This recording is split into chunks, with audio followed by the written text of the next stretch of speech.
Hello everyone, today we are going to learn basic CorelCAD tutorial how to draw elliptical arch. To draw elliptical arch, you can go to ellipse options in draw menu and then click drop down, choose elliptical arch. Okay, the next you need to specify for the axis start point. I will click in here, move to drag, we set for length into 10, press enter. So you need to set for the vertical length. I will set into 2 again, and we need to specify start angle. I will set into 300 and enter again. Now you can create like this. Start from this point, move into here, or you can set by point. In here, I will set into 200 for angle. Press enter.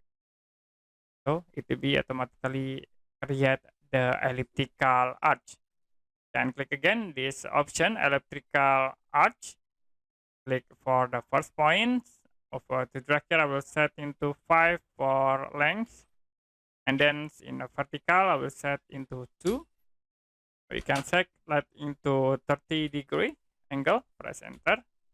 And then I will set again into 300 for the end angle. Okay, that's it for a basic CorelCAD tutorial, how to draw elliptical arch. And if you have any question about this tutorial, you can comment below this video.